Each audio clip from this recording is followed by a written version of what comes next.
Olá pessoal, tudo bem? Sejam todos muito bem-vindos ao nosso canal. Eu sou Ana Luísa Reale e a gente vai falar hoje sobre processo civil, tá bom? Quero mencionar com vocês essa semana um pouco mais sobre o artigo 1015, que é o artigo que fala sobre as hipóteses em que cabe o recurso de agravo de instrumento. E eu achei interessante, gente, trazer uma ideia aqui para vocês que também me chamou a atenção, né?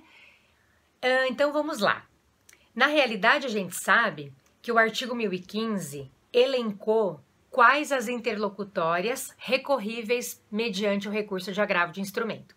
Sabemos que ele foi em seus incisos, lá nos incisos do 1015, definindo quais seriam as interlocutórias agraváveis por instrumento. Então a gente detecta, pessoal, que esses incisos, eles se referem as ações de conhecimento, né? Então ele vai definindo quais seriam as interlocutórias agraváveis por instrumento e no parágrafo único ele abre essa possibilidade, nos colocando que as decisões interlocutórias prolatadas em processo de execução, em cumprimento de sentença, em liquidação de sentença, em processo de inventário, comportarão agravo de instrumento.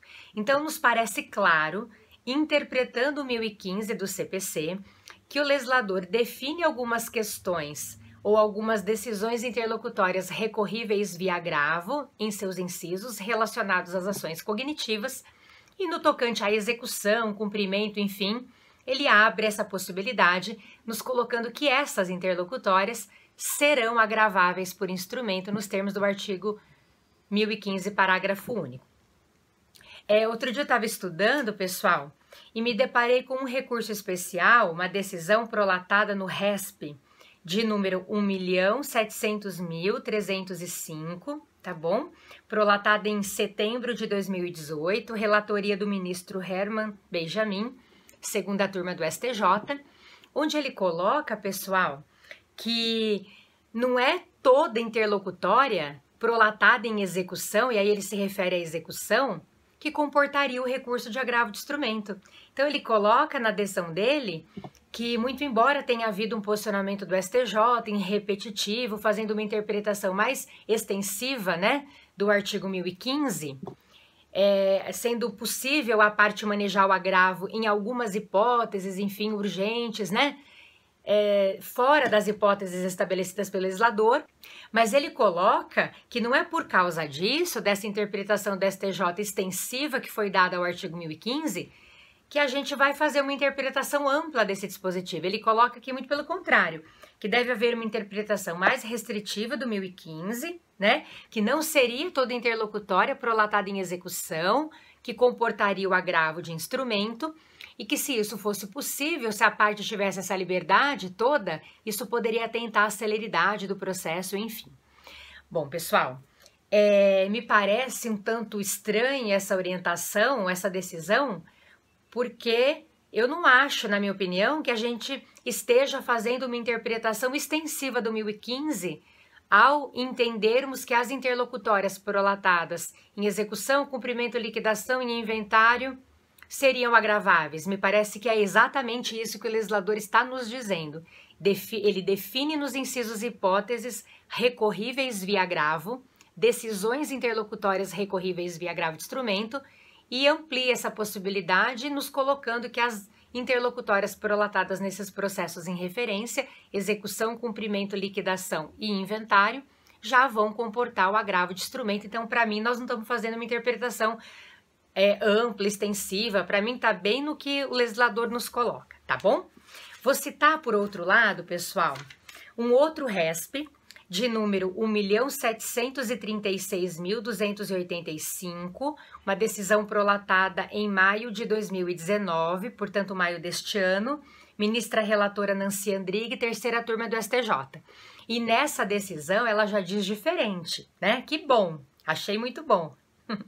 Ela coloca, gente, que na realidade, quanto às interlocutórias prolatadas em fase subsequente à fase cognitiva, estas interlocutórias serão de fato recorríveis via agravo. Então ela coloca que há uma ampla e irrestrita recorribilidade dessas decisões interlocutórias por meio do recurso de agravo de instrumento. Inclusive, pessoal, a gente teria uma situação em que o questionamento dessa interlocutória, sem ser por agravo, né, seria totalmente ineficaz. Porque se eu tenho uma decisão interlocutória, exemplo, prolatada numa execução, no cumprimento de sentença, a sentença proferida nesses tipos de procedimentos, ela vai ter o condão, essa sentença, de pôr fim à execução, a esse cumprimento, né? Eu não vou ter resolução de nada, porque aí eu teria, se eu não pensar na possibilidade do agravo, se eu não puder agravar nesse contexto, o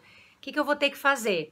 Aguardar a sentença, apelar da sentença, questionar aquela interlocutória, e essa sentença, nesses procedimentos executivos de cumprimento, enfim, são sentenças que põem fim, de fato, àquela relação, aquela execução, né? Não tem resolução de nada, a parte nem tem interesse em questionar.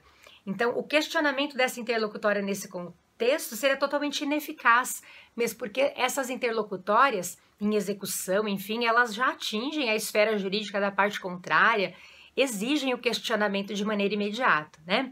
Então, a ministra relatora Nancy Andrighi, ela coloca aqui um posicionamento diferente do que eu citei anteriormente.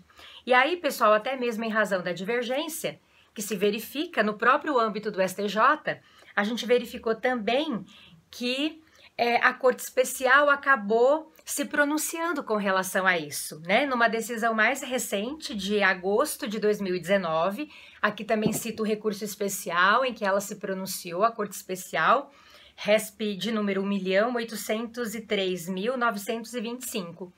E a Corte Especial se posiciona pela ampla e irrestrita recorribilidade das interlocutórias estabelecidas ali pelo parágrafo único do artigo 1015, ou seja, toda decisão interlocutória prolatada em execução, cumprimento de sentença, liquidação de sentença e processo de inventário comportam aí, gente, agravo de instrumento nos termos da nossa legislação. Tudo bem? Espero que tenha ficado clara aqui a minha exposição. Muito obrigada pela companhia e pela audiência. Um beijão e até semana que vem.